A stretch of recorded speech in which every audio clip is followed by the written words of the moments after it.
సంవత్సర కాల బైబిల్ పఠన ప్రణాళికలో 182వ రోజు జూన్ 30వ తారీఖు ఈనాటి అనుదిన బైబిల్ పఠనములో 3 అధ్యాయములు పరిశుద్ధ గ్రంథములోని పాత నిబంధన గ్రంథము నుండి సమూయేలు మొదటి గ్రంథములోని 18వ అధ్యాయము 19వ అధ్యాయము 20వ అధ్యాయము ఈనాటి భాగములోని 3 అధ్యాయములలో మొదటి అధ్యాయము సమూయేలు మొదటి గ్రంథములోని 18వ అధ్యాయంలో ఉన్న 30 వచనములు.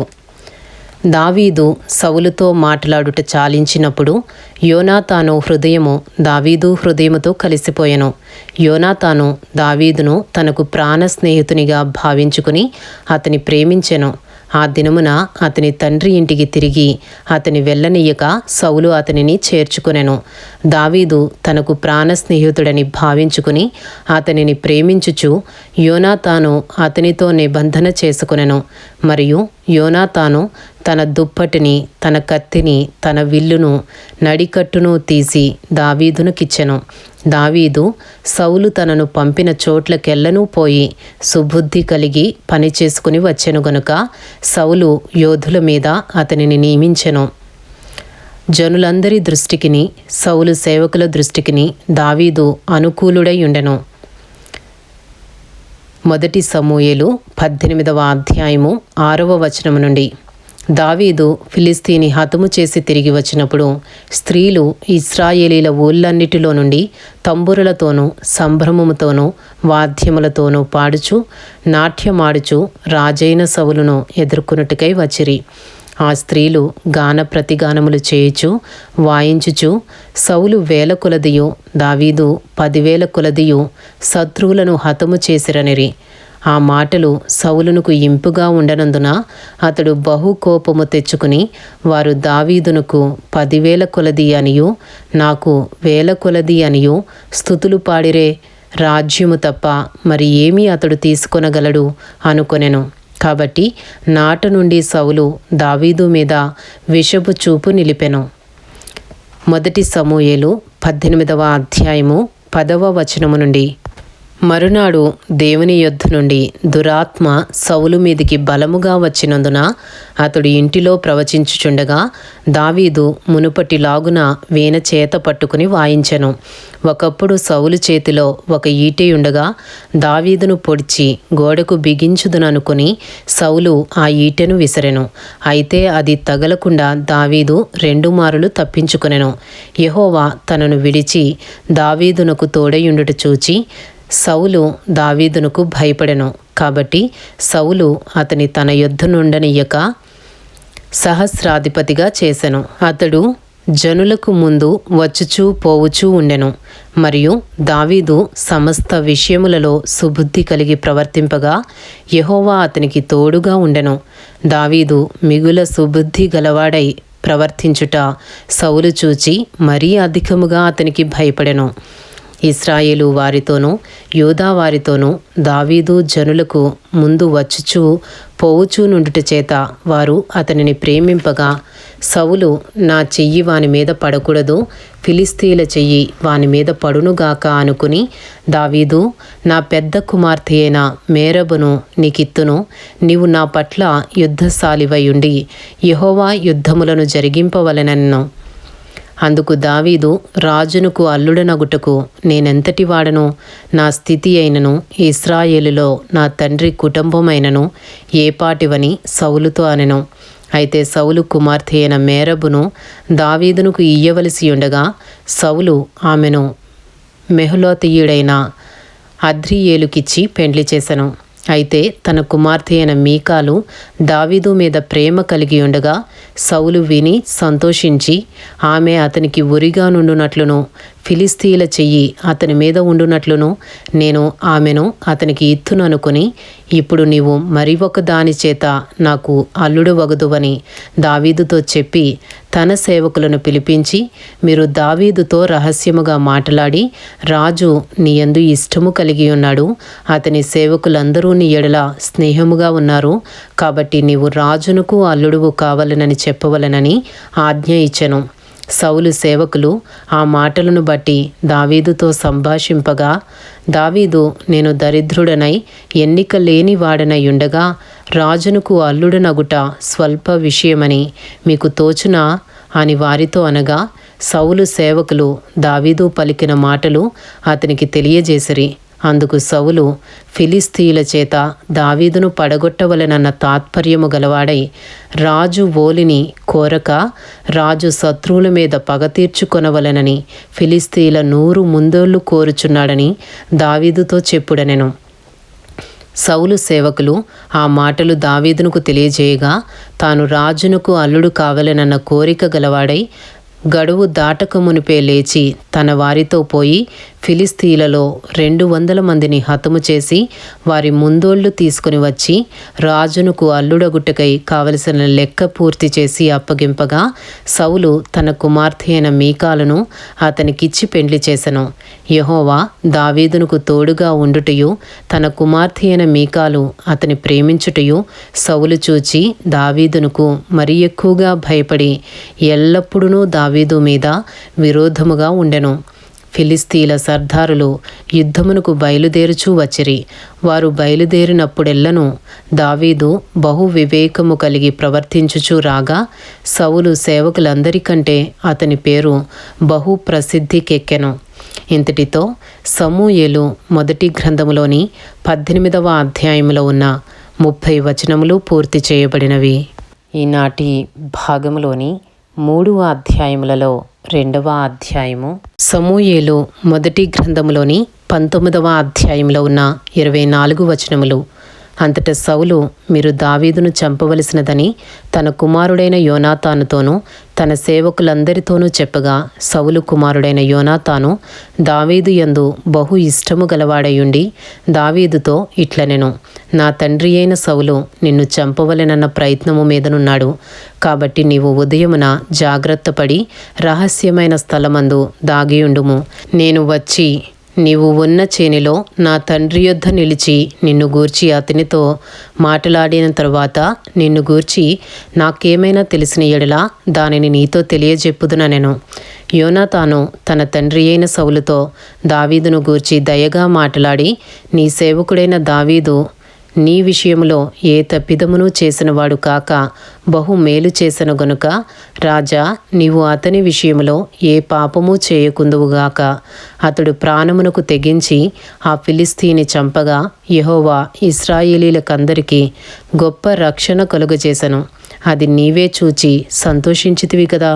నిష్కారణముగా దావీదును చంపి నిరపరాధి యొక్క ప్రాణము తీసి నీవెందుకు పాపము చేయుదువని మనవి చేయగా, సౌలు యోనాతాను చెప్పిన మాట ఆలకించి యెహోవా జీవము తోడు అతనికి మరణశిక్ష విధింపనని ప్రమాణము చేసెను. అప్పుడు యోనాతాను దావీదును పిలుచుకుని పోయి ఆ సంగతులన్నీ అతనికి తెలియజేసి దావీదును సౌలు నొద్దకు తీసుకుని రాగా, దావీదు మునుపటిలాగున అతని సన్నిధిని ఉండెను. తరువాత యుద్ధము సంభవించినప్పుడు దావీదు బయలుదేరి ఫిలిస్తీయులతో యుద్ధము చేసి వారిని ఓడించి వెనుకకు పారదోలి గొప్ప వధ చేయగా, యెహోవా యొద్ద నుండి దురాత్మ సౌలు మీదికి వచ్చెను. సౌలు ఈటె చేత పట్టుకుని ఇంట కూర్చుండి ఉండెను. దావీదు సితారా వాయించుచుండగా సౌలు ఒకే దెబ్బతో దావీదును గోడకు పొడుచుదునన్న తాత్పర్యము కలిగి ఈటె విసిరెను. దావీదు అతని ఎదుట నుండి తప్పించుకునినందున ఈటె గోడకు నాటగా దావీదు ఆ రాత్రియందు తప్పించుకుని పారిపోయెను. ఉదయమున అతని చంపవలెనని పొంచియుండి దావీదును పట్టుకునుటకై సౌలు అతని ఇంటికి దూతలను పంపగా, దావీదు భార్య అయిన మీకాలు, ఈ రాత్రి నీ ప్రాణమును నీవు దక్కించుకుంటేనే గాని రేపు నీవు చంపబడదు అని చెప్పి కిటికీ గుండా దావీదును దింపగా అతడు తప్పించుకుని పారిపోయెను. తరువాత మీకాలు ఒక గృహ దేవత బొమ్మను తీసి మంచము మీద పెట్టి మేక బొచ్చు తలవైపున ఉంచి దుప్పటితో కప్పివేసి సౌలు దావీదును పట్టుకునుటకై దూతలను పంపగా అతడు రోగి అయి ఉన్నాడని చెప్పెను. దావీదును చూచుటకు సౌలు దూతలను పంపి, నేను అతని చంపునట్లుగా మంచముతో అతని తీసుకుని రండని వారితో చెప్పగా, ఆ దూతలు వచ్చి లోపల చొచ్చి చూచినప్పుడు తల తట్టున మేకబొచ్చుగల ఒకటి మంచము మీద కనబడెను. అప్పుడు సౌలు తప్పించుకుని పోవునట్లుగా, నీవు నా శత్రువుని పంపివేసి నన్నీలాగున ఎందుకు మోసపుచ్చితివని మీకాలు నడుగగా, మీకాలు, నేనెందుకు నిన్ను చంపవలెను? నన్ను పోనిమ్మని దావీదు తనతో చెప్పినందుకని సౌలుతో అనెను. 1 సమూయేలు 19వ అధ్యాయము 18వ వచనము నుండి. అలాగున దావీదు తప్పించుకుని పారిపోయి రామాలోనున్న సమూయేలు నొద్దకు వచ్చి సౌలు తనకు చేసినది అంతటిని అతనికి తెలియజేయగా, అతడును సమూయేలును బయలుదేరి నాయోతుకు వచ్చి అచట కాపురముండిరి. దావీదు రామా దగ్గర నాయోతులో ఉన్నాడని సౌలునకు వర్తమానము రాగా, దావీదును పట్టుకొనుటకై సౌలు దూతలను పంపెను. వీరు వచ్చి ప్రవక్తలు సమాజముగా కూడుకుని ప్రకటించుటయు, సమూయేలు వారి మీద నాయకుడిగా నిలుచుటయు చూడగా, దేవుని ఆత్మ సౌలు పంపిన దూతల మీదికి వచ్చెను గనుక వారును ప్రకటింపనారంభించిరి. ఈ సంగతి సౌలునకు వినబడినప్పుడు అతడు వేరు దూతలను పంపెను గాని వారును అటువలనే ప్రకటించుచుండిరి. సౌలు 3వసారి దూతలను పంపెను గాని వారును ప్రకటించుచుండిరి. కడవరసారి తానే రామాకు పోయి సేఖు దగ్గరనున్న గొప్ప బావి యొద్దకు వచ్చి సమూయేలును దావీదును ఎక్కడ ఉన్నారని అడుగగా, ఒకడు రామా దగ్గర నాయోతులో వారున్నారని చెప్పెను. అతడు రామా దగ్గరనున్న నాయోతునకు రాగా, దేవుని ఆత్మ అతని మీదికి వచ్చెను గనుక అతడు ప్రయాణము చేయొచ్చు రామా దగ్గరనున్న నాయోతునకు వచ్చి వరకు ప్రకటించుచుండెను. మరియు అతడు తన వస్త్రములను తీసివేసి ఆనాటి రాత్రింబగళ్ళు సమూయేలు ఎదుటనే ప్రకటించుచు పైబట్ట లేనివాడై పడియుండెను. అందువలన సౌలును ప్రవక్తలలో ఉన్నాడా అను సామెత పుట్టెను. ఇంతటితో సమూయేలు మొదటి గ్రంథములోని 19వ అధ్యాయంలో ఉన్న 24 వచనములు పూర్తి చేయబడినవి. ఈనాటి భాగములోని 3 అధ్యాయములలో 3వ అధ్యాయము సమూయేలు మొదటి గ్రంథములోని 20వ అధ్యాయంలో ఉన్న 42 వచనములు. పిమ్మట దావీదు రామాలోని నాయోతు నుండి పారిపోయి యోనాతాను నొద్దకు వచ్చి, నేను ఏమి చేసి తిని? నేను చేసిన దోషమేమి? నా ప్రాణము తీయ వెదుకున్నట్లు నీ తండ్రి దృష్టికి నేను చేసిన పాపమేమని అడుగగా, యోనాతాను, ఆ మాట నీవెన్నటికీ అనుకునవద్దు. నీవు చావవు. నాకు తెలియజేయకుండా నా తండ్రి చిన్న కార్యమే గాని పెద్ద కార్యమే గాని చేయడు. నా తండ్రి ఇదెందుకు నాకు మరుగు చేయుననగా, దావీదు, నేను నీ దృష్టికి అనుకూలుడనను సంగతి నీ తండ్రి రూఢిగా తెలుసుకుని యోనాతానునకు చింత కలుగకుండుటకై ఇది అతనికి తెలుపుననుకొనుచున్నాడు. అయితే యెహోవా జీవముతోడు నీ జీవముతోడు నిజముగా నాకును మరణమునకును అడుగు మాత్రమున్నదని ప్రమాణము చేయగా, యోనాతాను, నీకేమి తోచునో దానినే నేను నీ ఎడల జరుపుదుననెను. అందుకు దావీదు, రేపటి దినము అమావాస్య, అప్పుడు నేను తప్పక రాజుతో కూడా కూర్చుండి భోజనము చేయవలెను. అయితే ఎల్లుండి సాయంత్రము వరకు చేనిలో దాగుటకు నాకు సెలవిమ్ము. ఇంతలో నీ తండ్రి నేను లేకపోవట కనుగొనగా నీవు ఈ మాట చెప్పవలెను. దావీదు ఇంటివారికి ఏటేటా బలి చెల్లించు మర్యాద కద్దు. కాబట్టి అతడు బేత్లెహేము అను తన పట్టణమునకు పోవలెనని నన్ను బ్రతిమాలి నా యొద్ద సెలవు పుచ్చుకొనెను. అతడు మంచిదని సెలవిచ్చిన ఎడల నీ దాసుడనైన నాకు క్షేమమే కలుగును. అతడు బహుగా కోపించిన ఎడల అతడు నాకు కీడు చేయ తాత్పర్యము గలవాడై ఉన్నాడని నీవు తెలుసుకుని నీ దాసుడనైన నాకు ఒక ఉపకారము చేయవలెను. ఏమనగా, యెహోవా పేరట నీతో నిబంధన చేయుటకై నీవు నీ దాసుడనైన నన్ను రప్పించితివి. నాయందు దోషమేమైనా ఉండిన ఎడల నీ తండ్రి యొద్దకు నన్నెందుకు తోడుకుని పోదువు?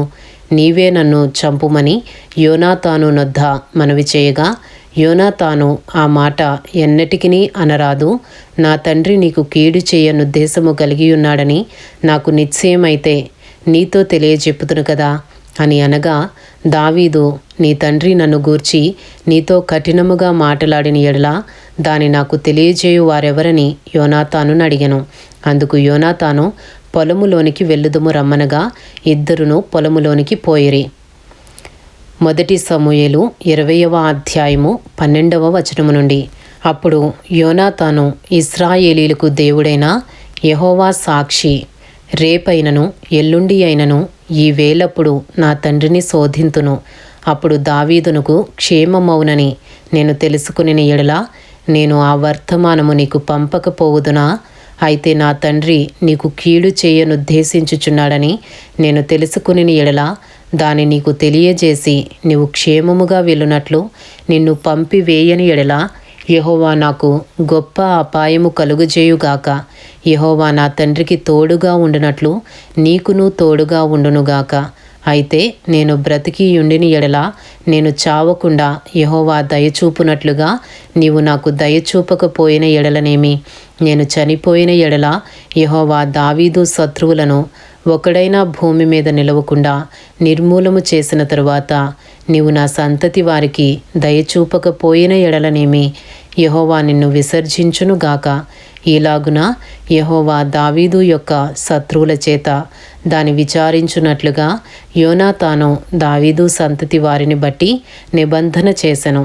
యోనాతాను దావీదును తన ప్రాణ స్నేహితునిగా ప్రేమించెను గనుక ఆ ప్రేమను బట్టి దావీదు చేత మరలా ప్రమాణము చేయించెను.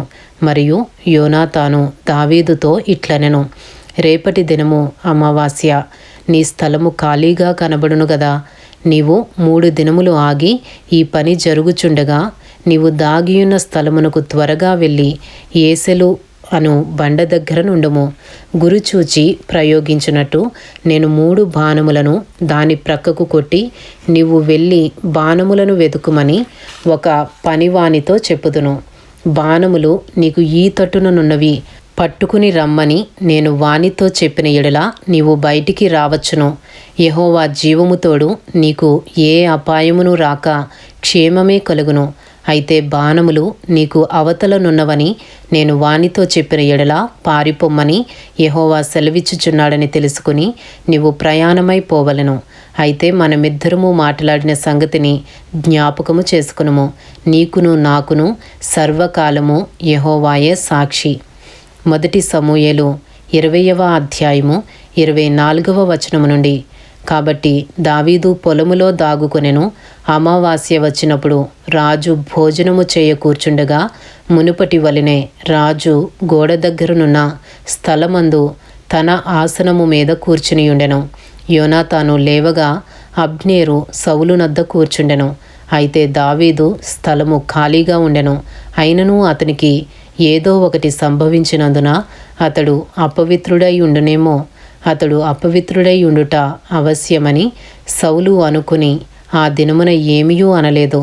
అయితే అమావాస్య పోయిన మరునాడు అనగా 2వ దినమున దావీదు స్థలములో ఎవడునూ లేకపోవుట చూచి సౌలు నిన్నయు నేడును యెషయి కుమారుడు భోజనమునకు రాకపోవుట ఏమని యోనాతాను నడుగగా, యోనాతాను దావీదు బేత్లెహేమునకు పోవలెనని కోరి, దయచేసి నన్ను పోనిమ్ము, పట్టణమందు మా ఇంటివారు బలి అర్పింపబోచున్నారు, నీవును రావలెనని నా సహోదరుడు నాకు ఆజ్ఞాపించను గనుక నీ దృష్టికి నేను దయ పొందిన వాడినైతే నేను వెళ్ళి నా సహోదరులను దర్శించున్నట్లుగా నాకు సెలవిమ్మని బ్రతిమాలుకొని నా యొద్ద సెలవు తీసుకొనెను. అందునిమిత్తమే అతడు రాజు భోజనపు బల్ల యొద్దకు రాలేదని సౌలుతో చెప్పగా, సౌలు యోనాతాను మీద బహుగా కోపపడి, ఆగడగొట్టు దాని కొడుక, నీకును నీ తల్లి మానమునకును సిగ్గు కలుగునట్లుగా నీవు యెషయి కుమారుని స్వీకరించిన సంగతి నాకు తెలిసినది కాదా? యెషయి కుమారుడు భూమి మీద బ్రతుకునంత కాలము నీకైనను నీ రాజ్యమునకైనను స్థిరత కలుగదు కదా. కాబట్టి నీవు వర్తమానము పంపి అతనిని నా దగ్గరకు రప్పించుము. నిజముగా అతడు మరణమున కర్హుడని చెప్పెను. అంతట యోనాతాను, అతడెందుకు మరణశిక్ష నొందవలెను? అతడు ఏమి చేసనని సౌలు నడగగా, సౌలు అతనిని పొడవవలెనని ఈటె విసిరెను. అందువలన తన తండ్రి దావీదును చంపనుద్దేశము కలిగియున్నాడని యోనాతాను తెలుసుకుని అత్యాగ్రహుడై బల్ల యొద్ద నుండి లేచి తన తండ్రి దావీదును అవమానపరిచినందున అతని నిమిత్తము దుఃఖాక్రాంతుడై అమావాస్య పోయిన మరునాడు భోజనము చేయకుండెను. సమూయేలు మొదటి గ్రంథము 20వ అధ్యాయము 35వ వచనము నుండి. ఉదయమున యోనాతాను దావీదుతో నిర్ణయము చేసుకునిన వేళకు ఒక పనివాని పిలుచుకుని పొలములోనికి పోయెను. నీవు పరిగెత్తుకుని పోయి నేను వేయు బాణములను వెదుకుమని ఆ పనివానితో అతడు చెప్పగా, వాడు పరిగెత్తుచున్నప్పుడు అతడు ఒక బాణము వాని అవతలకు వేసెను. అయితే వాడు యోనాతాను వేసిన బాణము ఉన్న చోటునకు వచ్చినప్పుడు యోనాతాను వాని వెనుక నుండి కేకవేసి, బాణము నీ అవతల ఉన్నదని చెప్పి వాని వెనుక నుండి కేకవేసి, నీవు ఆలస్యము చేయక దబ్బున రమ్మనెను. యోనాతాను పనివాడు బాణములను కూర్చుకుని తన యజమానుని యొద్దకు వాటిని తీసుకుని వచ్చెను గాని సంగతి ఏమీయూ వానికి తెలియకయుండెను. యోనాతానునకును దావీదునకును మాత్రము ఆ సంగతి తెలిసియుండెను. యోనాతాను తన ఆయుధములను వాని చేతికిచ్చి వీటిని పట్టణమునకు తీసుకుని పొమ్మని చెప్పి వాని పంపివేశెను. వాడు వెళ్ళిపోయిన వెంటనే దావీదు దక్షిణపు దిక్కు నుండి బయటికి వచ్చి 3 మారులు సాష్టాంగ నమస్కారము చేసిన తరువాత వారు ఒకరినొకరు ముద్దు పెట్టుకొనుచు ఏడ్చుచుండిరి. ఇలాగుండగా దావీదు మరింత బిగ్గరగా ఏడ్చెను. అంతట యోనాతాను, యెహోవా నీకును నాకును మధ్యను, నీ సంతతికిని నా సంతతికిని మధ్యను ఎన్నటెన్నటికిని సాక్షిగా ఉండునుగాక. మనమిద్దరము యెహోవా నామమును బట్టి ప్రమాణము చేసుకుని ఉన్నాము గనుక మనసులో నెమ్మది కలిగి పొమ్మని దావీదుతో చెప్పగా, దావీదు లేచి వెళ్ళిపోయెను. యోనాతానును పట్టణమునకు తిరిగి వచ్చెను. ఇంతటితో సమూయేలు మొదటి గ్రంథములోని 20వ అధ్యాయంలో ఉన్న 42 వచనములు పూర్తి చేయబడినవి. ఈనాటి భాగములోని 3 అధ్యాయములు సమూయేలు మొదటి గ్రంథంలోని 18వ అధ్యాయము, 19వ అధ్యాయము మరియు 20వ అధ్యాయము పూర్తి చేయబడినవి. Thank you lord.